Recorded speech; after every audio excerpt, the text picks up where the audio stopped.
Okay, so this was the go-home show for Raw heading into Extreme Rules. Yeah, it doesn't quite feel like we've had enough time pass since WrestleMania to be at another pay-per-view. But here we are. So we begin with John Cena cutting an actual serious promo, which is good because that's when John Cena is actually good. The man cut a promo. We know he actually can work a decent match. He just normally doesn't. And then we start hearing kids saying he's got the whole world in his hands. Lights come back on.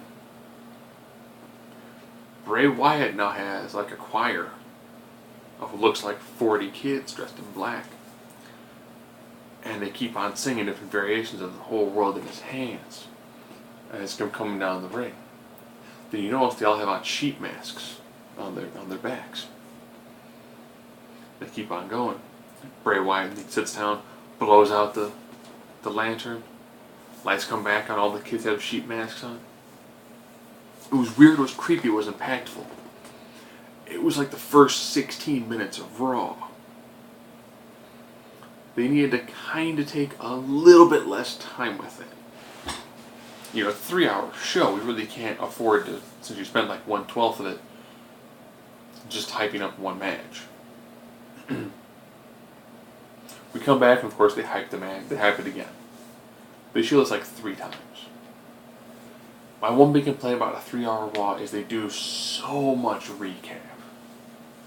So much recap. That there's probably only about 2.5 hours of actual original footage. I'm including commercials in this. So we come back to Ryback and the Usos. Nevertheless, Ryback had a really fantastic match against the Usos. And the Usos are defending their tag titles against, I guess, nobody at Extreme Rules. Maybe they'll be on the pre-show again, who knows.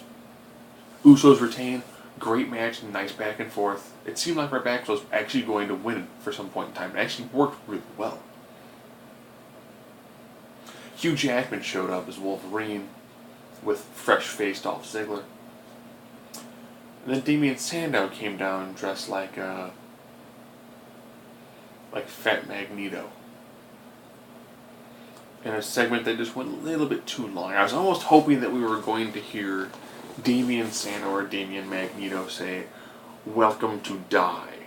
But he didn't, so, you know, that's fine. It would have been hilarious to hear him say. That's a throwback to the old arcade game for the X-Men. He got knocked out by Hugh Jackman.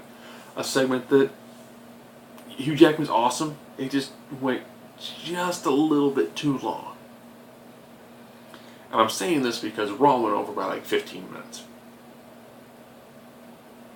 Titus O'Neil and Sheamus had another match. And Titus O'Neil pretty much blasted Sheamus from behind. Worked him over before the bell rang. Began to work him over a little bit more. Sheamus did the brogue kick. 1, 2, 3. And it's like, oh man. I remember people were like, dude, Titus O'Neil's going places. I don't know who told me that, but I could swear that I remember hearing someone say that Titus O'Neil had this fantastic future ahead of him. And I just don't see it. You're like one-shotted by Sheamus. Cesaro and Swagger had a match. Good match, nice back and forth. Cesaro hit essentially a really nice German. Hit the 3 count. Alright. Heyman mentioned I wasn't a big fan of Rob Van Dam. And later on, Rob Van Dam had a little meeting with Zeb Coulter to discuss those two essentially aligning themselves to help defeat Cesaro and Paul Heyman. Okay. Different. Los Matadores took on 3-man band. 3-man band won, leading into their WeLC match between El Torito and Hornswoggle.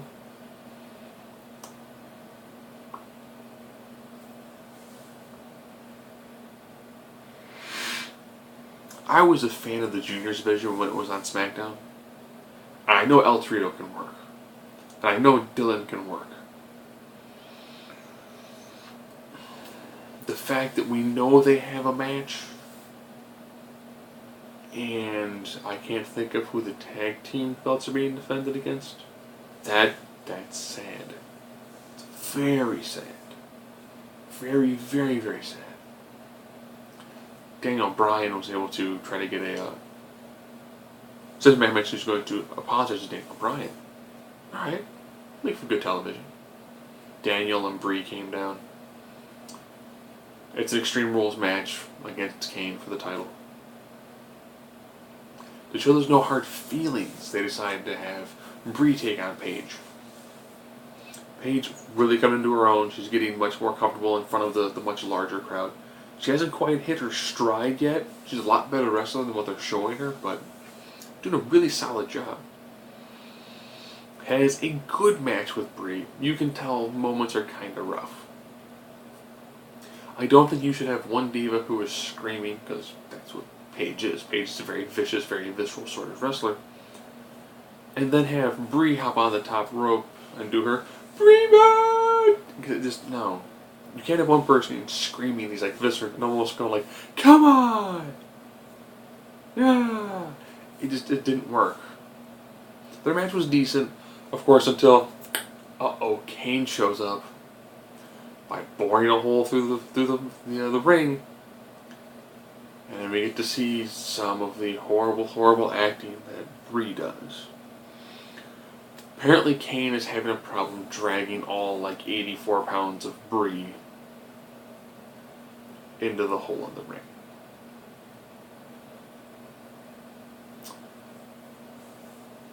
And the announcer are like, oh, she's paralyzed with fear while she's kicking Kane. And then like going to the corner and then like tucking her head down. Cage and Daniel Bryan come in and make the save. Daniel Bryan hits Kane with the wrench. Okay? It seems really odd that here we have, again, the big title. The WWE World Heavyweight Championship. And they really haven't been able to do anything to actually build up this match. Pretty much, Daniel Bryan got married, so he was off TV. Then his dad died, so they had Kane attack him, put him off TV. And then he shows back up to really not do an awful lot, to then kind of get attacked again by Kane.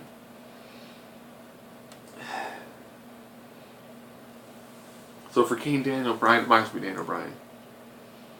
It's going to be a great match because those two know how to work each other. They spend a lot of time together. It's going to be a fantastic match. It's just got zero build-up to it. You think those two guys would have enough from the Team Hell No side, from when Kane was with the Authority, constantly battling Daniel Bryan? But Daniel Bryan beat him every single time. So it's really hard to look at Kane now that he has a mask on. He's back to the monster Kane as opposed to corporate Kane, him being that much more of an impactful character. It's going to be difficult.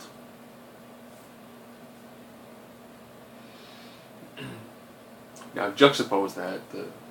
John Cena then cut another promo and he decided to go goofy again, which really kind of put a sour note to the great promo he did earlier. Serious Cena is someone who's fun to watch. Goofy, I'm not scared about anything John Cena is just horrible. That's why on one of the unnecessary podcasts, I think that John Cena is probably the greatest heel in the business right now. Because he has this super over-the-top, annoying babyface character. And though I actually can get through almost any John Cena promo, if it's a serious one and his face looks disturbed, it's a great promo. If he's smiling, it's like, oh, I'm going to listen for a little bit and then I'm probably going to skip your whole thing. It's to the point now where I was in WrestleMania when I was in Chicago, when he took on Triple H, when the crowd was vehemently against him. It's to the point now where I find John to be aggravating. If I were to be at a live event, I wouldn't boo him. It's gotten to the point where it's no longer a level of hatred, it's almost trying to hit like apathy. It's like, oh, it's John Cena. Yay, hustle, loyalty, and respect. The only thing that changes about my character is my t-shirt. Meh. For this feud to go anywhere, Bray Wyatt pretty much has to win this match. He has to win this match, or John has to fight dirty. John's not going to fight dirty. John doesn't fight dirty, Bray has to win. Bray doesn't win. Then we add to the long list of careers that John Cena's pretty much destroyed in their infancy. Like the Nexus, Wade Barrett's initial push. Bray Wyatt will get to join that list of people who were just quite there to be in a really solid main event player and then kind of peter out to be, next to nothing. Am I missing anything? Oh, Rusev took on, I think it was Xavier Woods, in prep for their 2-on-1 handicap match where Truth and Woods are going to take on Rusev. The nice thing is, if you watch NXT, you've seen Rusev demolish Xavier Woods. They don't mention that because, why talk about the actual wrestling show on the network? That's some of your best hour of wrestling every single week, regardless if it's a pay-per-view or not. Why really talk about that instead? Yeah, that match, it's Rusev. That match is a given. It's a 2-on-1 match. They've done this in the past. That's what they did with Lesnar, what they did with Ryback. And they can do it again with Rusev. The only difference is he's got a mouthpiece who does a fantastic job. He's got a much more unique look to him. He actually has more of a cultural style background that makes him an ingrained heel, which works a lot better.